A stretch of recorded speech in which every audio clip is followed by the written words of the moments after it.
더불어민주당 송영길 대표가 오늘 국회 교섭단체 대표연설에서 민주당의 내로남불을 반성하는 동시에 이준석 대표 체제로 거듭난 국민의힘이 합리적 보수로 발전하길 바란다고 밝혔습니다.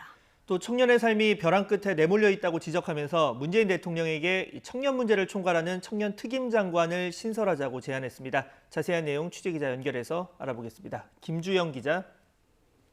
네, 국회입니다. 네, 송영길 대표 취임 이후 첫 교섭단체 대표 연설인데요. 연설 내용부터 먼저 좀 정리해 볼까요? 네, 송영길 민주당 대표는 오늘 오전 진행된 교섭단체 대표 연설에서 무엇보다 자기 반성을 앞세웠습니다. 민주당의 당심과 민심이 괴리된 결정적 이유는 당내 민주주의와 소통의 부족이라고 반성했고, 특정 세력에 주눅들거나 자기 검열에 빠지는 순간 민주당은 민심과 유리되기 시작한다고 지적했습니다. 나아가 민주당의 문제점들을 고치기 위해 노력하고 있음을 강조하기도 했는데요. 내로남불 지적을 넘기 위해 국민권익위 조사 결과에 따라 소속 의원 12명에게 탈당 권고를 했고 당 안팎의 소통 강화를 해왔다고 설명했습니다. 이어 이준석 대표 체제를 맞은 국민의힘이 탄핵의 강을 넘어 합리적 보수로 발전하길 바란다고 촉구했습니다. 송 대표의 말 들어보겠습니다. 여야는 상대방의 잘못을 지적하면서 자신의 잘못을 합리화하는 정치가 아니라 서로 자기 반성과 개혁을 통해 국민을 받들고 봉사하는 정치를 만들어 나가기를 기대합니다.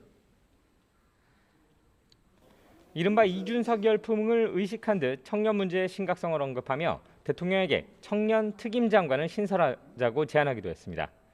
국정 현안 가운데 최대 부담인 부동산 정책과 관련해서는 공급 폭탄에 가까운 공급 정책을 추진하겠다며 자신의 트레이드마크인 누구나 집 사업 등을 내세웠습니다. 또 2030년까지 온실가스 배출량을 40%까지 감축하고 항공산업과 방위산업 발전을 뒷받침하자는 내용 등 미래 비전도 제시했습니다.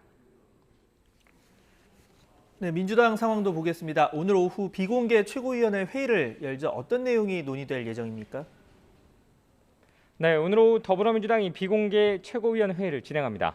핵심 주제는 민주당 부동산 특위와 앞선 의원총회에서 결론을 내리지 못했던 종합부동산세 조정 문제가 될 것으로 보입니다. 최근 종부세 조정을 통해 민심을 달래자는 의견과 현 정부의 부동산 원칙을 지켜야 한다는 의견이 당내에서 팽팽하게 맞서는 분위기였는데요. 당의 결정이 미뤄지면서 민주당이 갈팡질팡한다는 비판이 당 안팎에서 제기되기도 했습니다. 이 때문에 오늘 회의에서는 종부세를 어느 수준으로 완화할지 또 몇억 원까지 공지를 해줄 것인지 가닥을 잡게 될 전망입니다. 또 이르면 이번 주 열려 해당 안을 추인하게 될 민주당 정책의원총회 날짜도 확정될 가능성이 큽니다. 이와 함께 당내 경선 연기론과 경선 일정 등을 논의할 대선 경선기획단 출범 문제도 함께 논의될 것으로 보입니다. 네, 이런 가운데 이준석 신임 국민의힘 대표와 안철수 국민의당 대표가 오늘 만나는데요. 당연히 합당 문제가 거론이 되겠죠?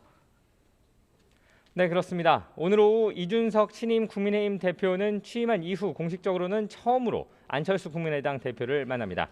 일단 취임 인사를 가는 것인데요. 이 자리에서 양당의 합당 문제가 논의될 가능성도 있습니다. 일단 국민의힘과 국민의당은 합당 실무 협상단을 준비하고 있는 것으로 알려졌는데요. 문제는 당을 합치는 방식을 두고 이견이 여전하다는 점입니다.